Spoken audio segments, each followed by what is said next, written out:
What's going on, everybody? It's Stas here. Welcome back to another video. So have you guys ever been on a roller coaster ride before, whether it's Disney, Universal, Six Flags, whatever parks you have in your area? Have you ever been on a roller coaster? Well, if your answer to that question is no, you're sadly mistaken, because these markets over the past couple of months, and especially today, they have been a roller coaster ride. These markets are a roller coaster ride because earlier in the day, we were in the green. We went red in the middle of the day. Then all of a sudden, SPY ended up ripping, Triple Q ended up ripping into the close. So we got a lot to break down in this video. But before we do, hit that like button, subscribe. We're almost at 25,000 guys. And make sure to get your free money from Moomoo, up to 5 free shares of stock. You get a free share of Twitter potentially and some Amazon. Use that link down below. Deposit at least $100 and boom, you get your free stocks, guys. Literally the best promo is from Moomoo right now. Use that link down below. And with that being said, let's dive into the video. We have a lot of stocks to break down, earnings, charts. You guys know the drill. So check it out. Like I said, absolute roller coaster ride in the markets today. SPY ended up opening at about, let's see here, $412. We shot to about $416. That was at 10:30 on the East Coast here. We went all the way down to $405 at about $245 on the East Coast. And then as power hour, if I could talk today, guys, came along, this ended up ripping from 405 to 415. We're talking a move of 2.5% in power hour. That's just not normal. I'm going to come out and say it. This only happens in extremely volatile markets, and markets where, we're making violent moves in all directions, right? One day we go down a lot, the next day we go up. That is what we've been living in. And, the proof's in the pudding. Look at this. In just power hour, again, let me say it again, SPY went up 2.4%. We had Triple Q. Let's pop that up. Triple Q went up from 309 to 317. This went up almost 3% in power hour alone, guys. These are violent, crazy swings. And again, we were red. Then all of a sudden, an hour goes by and we closed up heavily in the green. I'm talking heavily. Look, NASDAQ, Triple Q went up 1.7% at the close. The Russell went up 1%. S&P up 0.6, and we had the Dow Jones, let's see here, up about 0.25%. The VIX went down 3%, and we had gold and silver get completely destroyed. Gold down 2.5 on the day, silver down about 1.75 on the day. So not the best day for the metals at all. I mean, when you're seeing gold down 2.5% in a day, that's a pretty big move. I mean, that's the equivalent of, I don't know, but let's say if Bitcoin went down, I don't want to say 10%. Maybe if Bitcoin went down like 7-8%, that's the equivalent of gold going down 2.5. It was not a good day whatsoever for gold today. And overall, don't get it twisted, guys. Just because we had a nice rally into the close doesn't mean that this is the bottom. Doesn't mean that we're reversing, because based on this chart, the 20-day chart, I showed you guys this in my previous video today, and if you missed that, make sure to subscribe. I'm not sure what you guys are doing. You don't want to miss this content. But we talked about this 20-day chart. I'm going to mention it again. And now that we rallied, we are still in this downtrend under both moving averages on the 20-day chart here on Triple Q and on SPY, I'm assuming, right? Let's pull that up. Yeah, SPY's under both of them as well. So we could easily end up reversing to the downside tomorrow. This could easily, Triple Q could easily fail at, where was it at? Excuse me, guys. It could easily fail at about 320, 318, which is right under that 50 SMA, which is right where it closed. And SPY could easily fail at roughly 417, right under that 50 SMA where it ended up closing. Now, if SPY breaks out a 418, starts making a move into the 420s, that's going to be a good first step to a potential, keyword is potential, reversal, and especially if it breaks 430. I mean, geez, at that point, we might get an even bigger move to the upside. So that's where my alert is right now on SPY, right around 430. And Triple Q, my alert is, let's see here, right around $325 a share, right by the 180 moving average. So what you guys got to realize is today was a great day. I don't want to say all stocks were green, because that's not true, but a lot of stocks were green, and you got to realize this might not last. If history repeats itself, And by history, I mean what's gone on in the past couple of weeks. Literally every rally has been a selling opportunity, right? Sell the rip. Have you guys heard that? Well, each rally that we've had the past couple of weeks, people have sold the rip. So until we start fully breaking out, I'm not convinced that people aren't going to sell the rip anymore. So we got to watch these moving averages for Triple Q and SPY on this 20-day chart, and we got to just keep an eye in general on this VIX. You know, the VIX is right around 30 right now. Actually, it's almost, well, it was mid-high 30s earlier today, so the VIX is very elevated, and you guys can see the VIX lost steam in the beginning of March throughout the entirety of March, and that's when the markets ended up ripping. So you got to realize at these elevated levels on the VIX, right, and we haven't really gone much above 36, 38 on the VIX over the past couple of months. You guys can see that.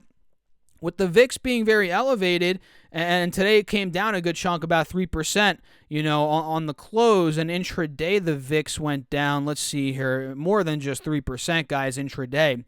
Let's see here, VIX went down about 13% intraday. With this being very elevated, now it's starting to come down, this might be a sign that we might be getting a rally, especially if the VIX starts coming down under 30. And again, I mean, look what's happened the last time, 2 times, 3 times actually, the VIX has gone to these levels, mid-high 30s.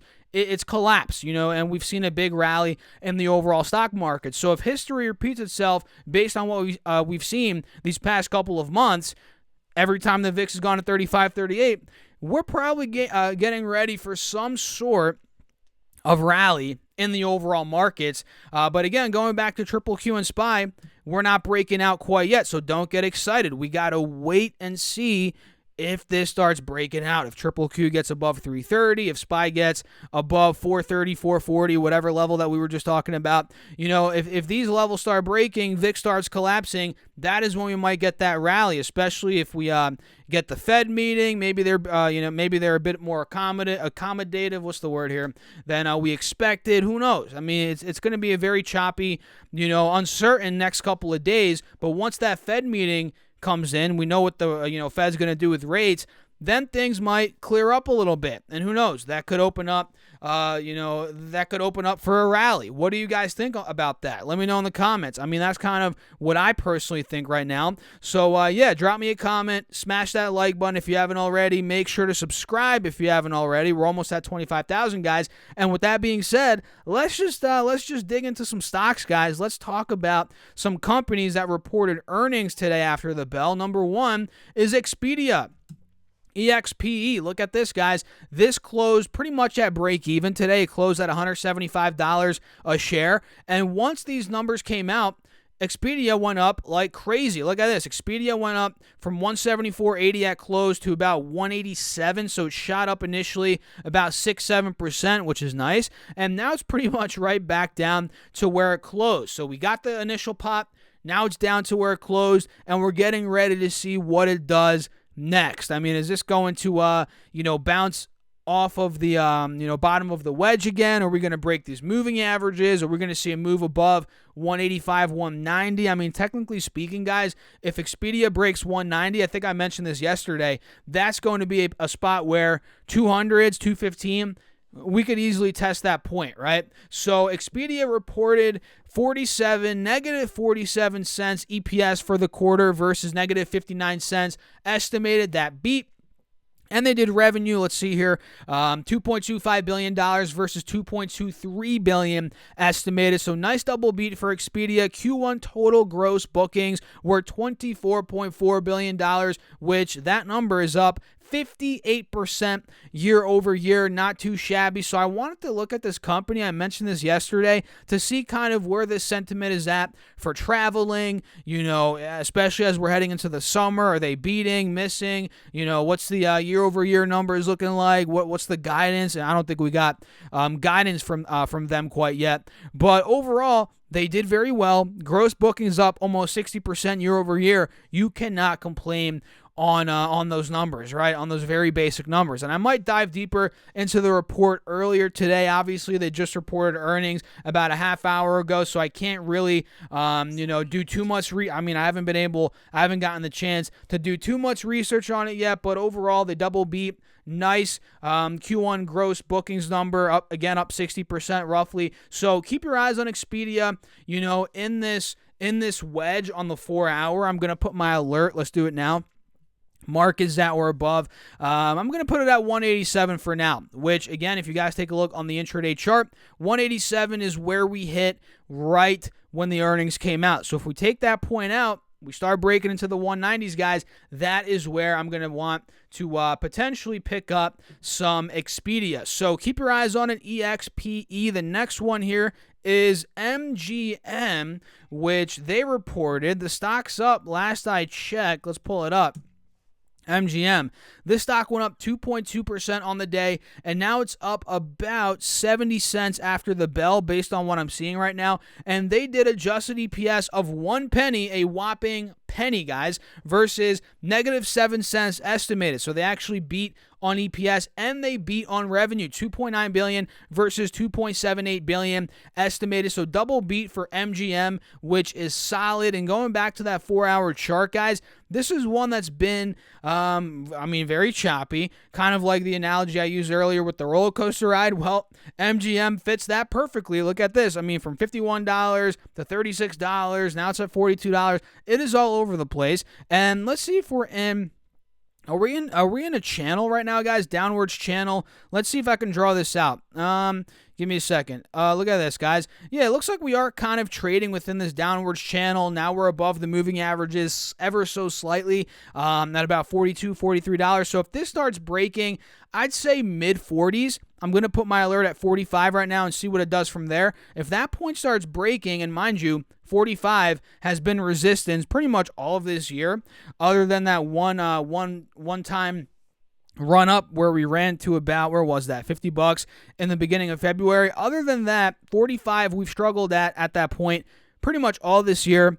And if we do take it out, hence why my alert's at 45, this could end up breaking out completely back to $50, higher than $50 in my opinion, no problem. So watch your MGM stock, guys.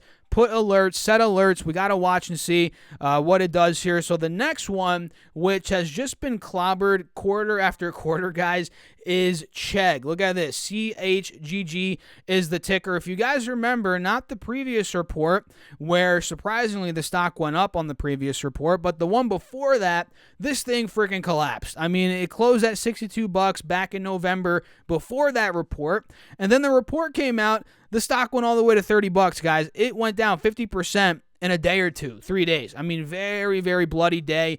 I guess a couple of days for Chegg back then a couple of months ago. And today, it's doing the same thing, guys. Holy crap. It closed at $25, and it's not as bad as it was a couple of months ago, but we closed at $25 on Chegg today, and now after the bell, take a look. This thing is down to $17.50. Oh my goodness, guys. So this is down probably 30%.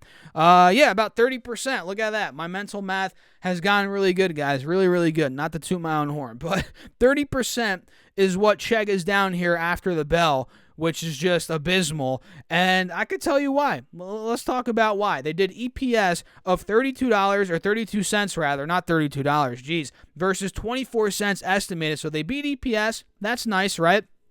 Revenue came in at $202.2 million versus $201.28 million. So they beat EPS, beat revenue. So you may be like, Stas, why is the stock cratering? Why is the stock going down so much? Well, I got the answer for you guys. Check it out. Q2 sales, they're expecting to do $188 to $192 million versus $209.29. So the estimates for the next quarter, the guidance is well under the estimates, right, from analysts. So that's number one, strike one. Strike two, full year 22 sales of $740 to $770 million. That's what they're expecting versus $843.54 million. So their guidance for Q2 And for full year 22, it's just horrible for revenue. And it goes to show, like I've said, guys, stocks that go down a lot, if they continue to do worse, fundamentally speaking, they can always go down more. Look at this. This stock was probably over $100 during COVID. Let's take a look at it. Yeah, I mean, geez, guys, look at this. $115 just a little over a year ago in February 21, which is crazy to say that. And now it just hit 25 at the close today, and it's down even more after the bell. So this stock's down over 80% since that point, and it can go more. It can go down even more, guys. This stock's at $17 now. It could go to 10, no problem. It could easily drop another 70%. Trust me on that. I'm not saying it's going to for sure, but I'm saying just because a stock has gone down a lot does not mean it can't go down even more. It could easily go down even more. So that's Chegg. Devon Energy, let's pop this up. They reported earnings, and I didn't see, or maybe they did not report earnings. No, they did. Q1 revenue of $3.81 billion, EPS of $1.48, and they also increased their share repurchase authorization to $2 billion. So in other words, they added $2 billion to their buyback, which means they're just simply buying back their own stock, their own shares. That's always good to see, in my opinion. Well, let me rephrase that. I don't think it's great for a company to buy back their own shares if the stock's ridiculously overvalued. I mean, let's say if Chegg, let's go back to Chegg and have some fun, guys. Let's say if Chegg were buying back their own shares at $115, I would go to their, well, I don't want to say that. I might get kicked off YouTube if I said that, but I would go to their board meeting and I'd be like, what the heck are you guys thinking buying back shares at $115 a share? Now, if they bought back shares now that it's down 80%, maybe that'd be reasonable. But just realize if a company is overvalued and they're buying back their own shares, that's not the best sign, in my opinion. But if the company is down a lot, let's say they have nowhere else to put the money and they want to return to shareholders somehow, okay, buying back shares is a good idea. And you could argue these energy companies have more to go, more upside. So, okay, it makes sense why they're buying back their own shares. And we've seen some of the best companies out there do it. Apple, this company, Google, the other company, this, that, the third. We've seen so many companies do it. But just realize when you see buyback, it doesn't always 100% mean it's a good idea, right? Let's just put that out there. So Devon Energy, the stock's up, trending clearly. It's up a little bit, it seems like, after the bell here, after they reported. It's up about $2, and we're clearly in an uptrending channel, right? Very, very obvious. So you guys see that? Boom. And now that it's up after the bell, it is making a move over these moving averages. And now, really, the next main resistance is $65 a share. If this breaks $61.50, which it was at right before the close today, or right after the bell, rather, when they reported, if we take that aftermarket hour high out, we break out of it, this could end up ripping towards 65. No doubt in my mind, guys. So Devon Energy looks solid. Another energy company, Occidental Petroleum. We haven't talked about this one in a couple of weeks, I feel like. This is one that's also starting to make a move. It went up 6% on the day, and it's on the brinks of breaking $60, guys, but not quite yet. It's at 58 right now. If this breaks 60, and it's already breaking above the moving averages, which is great, both the 50 and the 180 here on the 4-hour chart. If we break $60, I'm going to put my alert there. Actually, maybe at 59. It doesn't have to be 60, guys, because we're already above the moving averages, so we might as well put it at 59. If this breaks $59, I have no doubt in my mind that it could go back to 64. It might test the highs, which, if you guys take a look, the past couple of weeks, 64 has been resistance. So I have no doubt in my mind, rather, that if 60 breaks, 59 breaks, 64 is next. We might even crack above 64 with earnings coming up later this month. Actually, not even much later. In about a week from now, 8 days, next Tuesday, Occidental Petroleum is going to be reporting. So set your alerts. Watch out for it. It looks pretty solid. Clorox is, on the flip side, not looking so solid. Clorox is down a little bit here, a couple bucks after market hours. They just reported earnings, and you guys know Clorox was one of those companies during the pandemic that went ballistic. Everybody and their grandmother was buying Clorox wipes, all the products that they have, that they produce, and the stock went ballistic, right? And now it's down a lot, as expected. It went down from 240 to 127 and lost about 45%. And they just reported numbers, and they ended up let's see here, doing pretty decent, but the stock's still moving down. Look at this. They did revenue of $1.8 billion versus $1.8 estimated, so right in line with revenue. EPS came in at $1.31 versus 97 cents, so they actually did pretty well on EPS. And if you guys take a look on the guidance, let's see if they actually provided guidance. Oh, they did. They cut guidance. Oh, that's not good. Clorox cuts full year 22 view to EPS from what'd they do? They cut. This doesn't make sense. So whoever wrote this messed this up. Wait a second. They cut full year 22 view to EPS. Oh, okay. They cut EPS to 360, it seems like, from 385, and the full year adjusted EPS to about 405 from the original 430 estimate. So it looks like they cut their EPS guidance. I'm not seeing anything on revenue guidance. Let's see here. Oh, they do. Okay, they're maintaining full year 22 sales expectations of a decrease of 1 to 4%. So sales are expected to decrease, which makes sense because sales went up so much during the past 2 years, year and a half, whatever, and now they're decreasing. It makes complete sense because nothing's going to grow just in a straight line forever. You know, if we had a huge pump in a product and a company, which we did with Clorox, everybody was buying their products. Now not as many people are buying. It makes sense. Revenue is going to come down. So what I'm seeing here on Clorox, guys, is, what is this? A bit of an inverse head and shoulders, right? And as long as we hold above 140, which as of now we are, we're going to be holding above the neckline, which is good. And that's what needs to happen for this to actually play out. And if it does play out, let's say we end up breaking back over 145, we crack above 150, that right shoulder could really start gaining some steam. But we're not there yet, guys. And the second this breaks under 140, into the 130s, we're probably going to be going to test those lows. 127 was the low from about a month and a half ago. And if we break 140 in general, guys, the inverse head and shoulders is out the window because that means we broke the neckline, right? So that is Clorox stock. Watch out for it at about 140. And the next one, the last one, guys, is Apple, the big dog. We're watching Apple because Apple and a bunch of these other companies, guys, big tech names, believe it or not, I'm sure you guys believe it, they control the markets, guys. They control the markets. If Apple goes, if Google goes, the market is going to go. And now we had Apple up 0.25% today at close. We are seeing a bit of a death cross, which isn't the best, but overall what we are noticing is we are more oversold than overbought, and we're more towards the bottom of this channel than we are towards the top of the channel, right? If we do end up getting a move down to about, let's say, low 150s, high 140s, I would heavily consider Apple as a swing at that point.